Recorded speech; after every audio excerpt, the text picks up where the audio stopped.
The Day Rome Finally Fell. Part 1. The Empire That Could Not Fall. For more than 1,000 years, the name Rome meant power. Rome had conquered kings, destroyed armies, crossed entire continents, and built an empire that stretched from Britain to North Africa and from Spain to the Middle East. Its roads connected distant provinces. Its legions were feared across Europe. Its emperors ruled over millions of people. But in the year 476 AD, something happened that once seemed impossible. Rome fell. There was no enormous army storming the city, no single battle that lasted for weeks, no dramatic explosion that destroyed the empire in one afternoon. Instead, the Western Roman Empire collapsed slowly, piece by piece, until one final event became the symbol of its destruction. And the most shocking part is that Rome had been dying for generations. To understand how Rome fell, we have to go back to the time when the empire was still incredibly powerful. At its height, Rome controlled enormous territories around the Mediterranean. The Roman military was highly organized, and Roman soldiers were trained to fight as a unit. Roads allowed armies to move quickly, while taxation provided the money needed to maintain the empire. But controlling such a massive territory came with a price. The empire became increasingly difficult to govern. In the 3rd century, Rome entered a period of chaos known as the Crisis of the 3rd Century. Emperors were murdered, one after another. Generals fought each other for power. Foreign enemies attacked the borders. The economy weakened, and confidence in the government began to disappear. Rome survived, but it was no longer the unstoppable machine it had once been. Then came Emperor Diocletian. Diocletian understood that the empire had become too large for one man to control. In an attempt to stabilize it, he divided imperial authority between multiple rulers. Later, Emperor Constantine made another decision that would change Roman history forever. He moved the imperial capital east to the city of Byzantium, which he rebuilt and renamed Constantinople. The empire was increasingly becoming two worlds. The Eastern Roman Empire was wealthy, urbanized, and protected by powerful fortifications. The western half was poorer, less stable, and increasingly dependent on military commanders and foreign soldiers. Eventually, the division became permanent. The Eastern Roman Empire would survive for almost another 1,000 years. The Western Roman Empire would not.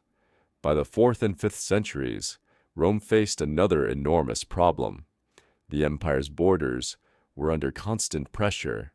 Goths, Vandals, Huns, Franks, and other peoples moved across Europe. Some fought Rome. Others were allowed inside the empire as allies or settlers. Rome increasingly depended on these foreign warriors. This was not necessarily because Roman soldiers had suddenly become weak. The problem was that the Roman government struggled to recruit, pay, and supply enough soldiers to defend such enormous borders. Roman armies became increasingly dependent on Germanic commanders and soldiers, and eventually, some of those commanders became more powerful than the emperors themselves. One of the most important figures was Stilicho. He was a Roman general of partly Germanic origin who became one of the most powerful men in the Western Empire. Stilicho fought to protect Rome from several enemies, but political enemies inside the empire eventually turned against him. In 408 AD, Stilicho was executed. His death weakened the Western Empire at exactly the wrong moment. Only 2 years later, something happened that had not happened for nearly 8 centuries. The Visigoths entered Italy. Their king was Alaric. For years, Alaric had served Rome, fought alongside Roman forces, and demanded recognition and payment from the imperial government. But negotiations failed. Alaric marched toward Rome. The city that had once conquered the Mediterranean now found itself surrounded by an army it could not easily defeat. Rome was besieged. Food became scarce. Disease spread. The people inside the city began to starve. Eventually, the Romans were forced to negotiate, but Alaric was not satisfied. In 410 AD, the Visigoths entered Rome. For 3 days, they looted the city. The event shocked the Roman world. Rome had not been captured by a foreign army in centuries. The psychological damage was enormous. If Rome could be invaded, then perhaps Rome was no longer invincible, and the empire's problems were only beginning. Other groups crossed Roman borders. The Vandals moved into North Africa and captured Carthage, one of the richest regions of the Western Empire. This was a disaster. North Africa supplied enormous amounts of grain and tax revenue to Rome. Without it, the Western Empire lost one of its most important economic foundations. The Western government became poorer. Its armies became harder to maintain. Its political system became more unstable, and powerful generals continued fighting for control. The emperors were increasingly becoming symbols rather than true rulers. By the middle of the 5th century, the Western Empire was still alive, but it was no longer the empire of Augustus, Trajan, or Marcus Aurelius. Its borders were shrinking, its treasury was weakening, its armies were fragmented, and Rome itself was no longer the unquestioned center of the Roman world. Then, in 455 AD, another catastrophe arrived. The Vandals attacked Rome. This time, the city was looted for 2 weeks. The word vandalism would eventually become associated with the destruction of property because of the reputation created by this event. But the deeper damage had already happened. The empire was losing control, and somewhere in the shadows, a final group of men was preparing to decide the fate of the Western Roman Empire.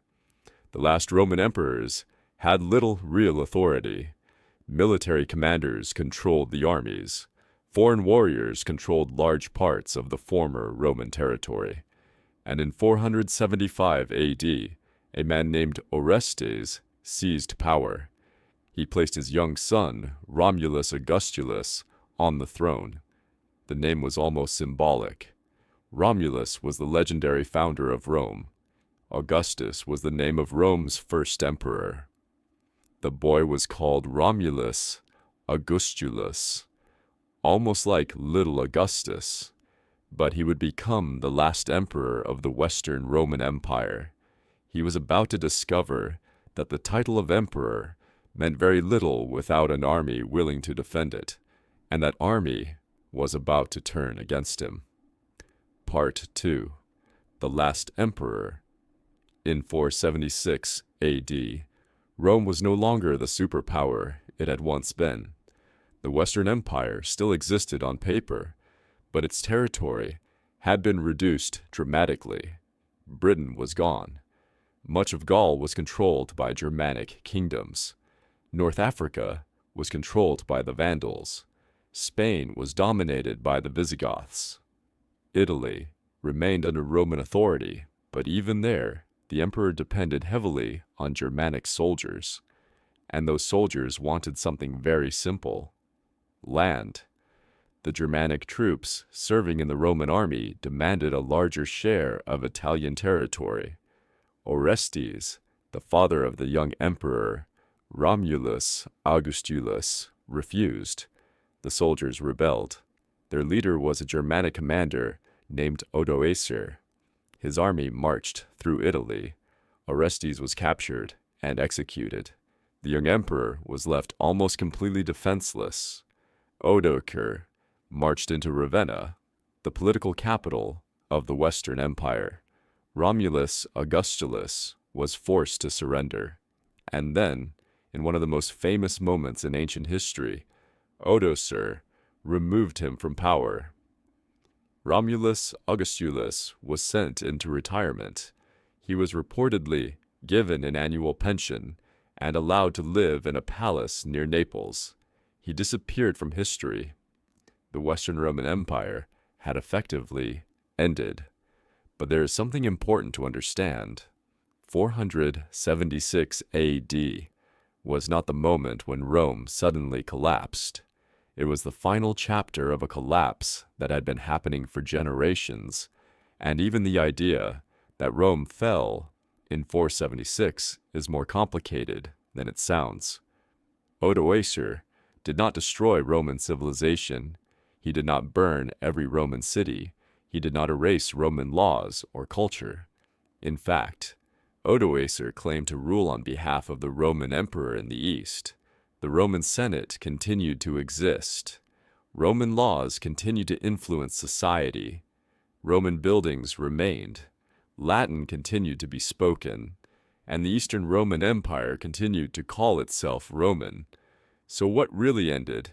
The political system of the Western Roman Empire. The emperor in the West disappeared. The centralized Roman government disappeared. The Western provinces became independent kingdoms, and the Mediterranean world that Rome had once controlled became divided. The fall of Rome was therefore not simply one battle. It was a transformation. The old Roman world was replaced by something new. In Britain, Roman authority disappeared almost completely.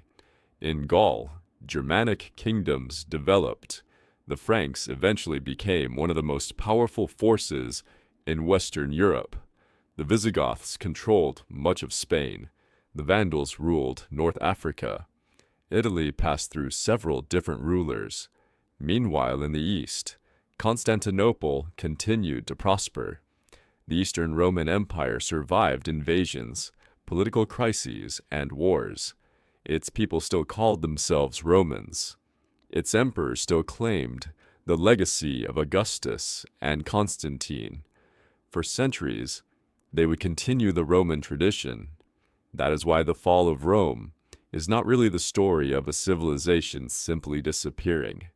It is the story of one political world transforming into another.